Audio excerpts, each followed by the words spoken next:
So the question is, in the RC circuit shown, find I in steady state condition.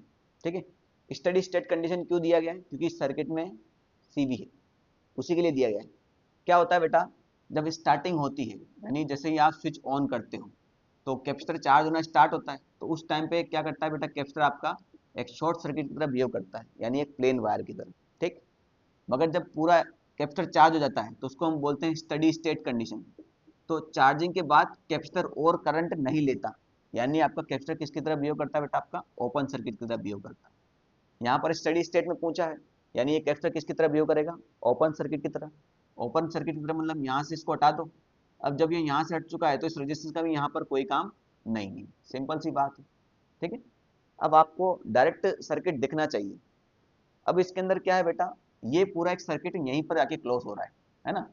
इसका मतलब क्या हुआ, ये पूरा सर्किट कैसा कहा जाता है बेटा, आपका डमी सर्किट कहा जाता है।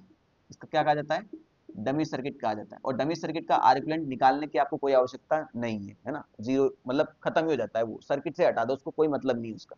ठीक, अब समझो बात को।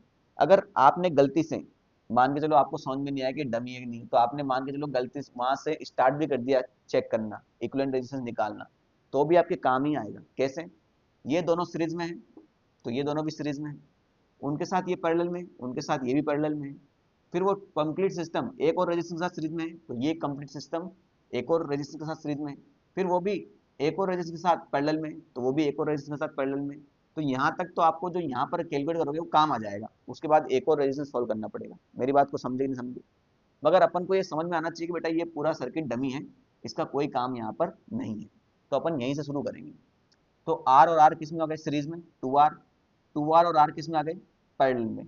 तो पैरेलल में क्या लगाते हैं बेटा, 2R into R divide by 2R plus R, R1 R2 divide by R1 plus R2। ठीक, आर से आर खत्म हुआ तो कितना आ जाएगा आपका, 2R डिवाइड बाई 3। यानी इसको तो हटा दें अपन, डमी को तो, इसको तो हटाओ यार, कोई मतलब है ही नहीं, काहे को उसको वहाँ रख रखा है ना।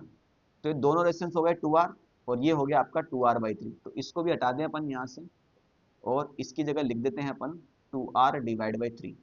ये 2R डिवाइड बाई 3 आर के साथ किस में, सीरीज में, यानी 2R divide by 3 plus R, LCM आया 1, तो ये हो जाएगा 3, 2R प्लस 3R, यानी हो जाएगा आपका 5R डिवाइड बाई 3। यानी इस रेजिस्टेंस को भी यहाँ से आप हटा दो, इस रेजिस्टेंस की जगह आप 5R डिवाइड बाई 3 लिख दो। वो 5R डिवाइड बाई 3 इस R के साथ किस में है, फिर से पैरेलल में है, यानी 5R divide by 3 into R divide by 5R divide by 3 plus R. तो ये हो जाएगा आपका 5R² डिवाइड बाई 3, और यहाँ पर एलसीएम ले लिया आपने 3, तो ये हो जाएगा 5R प्लस 3R। तो ये हो जाएगा 5R² divide by 3 into 3 divide by 8R। R से आर खत्म हुआ, 3 से 3 खत्म हुआ, 5R डिवाइड बाई 8। यानी इसको हटा दो और इसकी जगह आप 5R डिवाइड बाई 8 लिख सकते हो। वो आर के साथ किस में, सीरीज में, यानी 5R divide by 8 plus R. तो एलसीएम कितना आ जाएगा 8, तो 5R plus 8R, 13R divide by 8। तो इक्विवेलेंट रेजिस्टेंस कितना आ गया आपका, 13R डिवाइड बाई 8। ये रहा पोटेंशियल, करंट निकालना है। सो ओम्स लॉ से I is equal to V divide by R equivalent. तो V divide by 13R divide by 8। तो 8V डिवाइड बाई 13R कहाँ है आपका, ऑप्शन नंबर सी में है। ठीक है, आने वाले टाइम पे ये आपको स्टार्टिंग कंडीशन भी पूछा जा सकता है। तो स्टार्टिंग कंडीशन में वही जो कैपेसिटर था उसकी जगह आप एक स्ट्रेट लाइन कर दीजिएगा, फिर से पूरा आर इक्विवेलेंट निकाल लीजिएगा। ठीक है, उसके बाद फिर से V I equal to V divide by R equivalent करना पड़ेगा। ठीक है।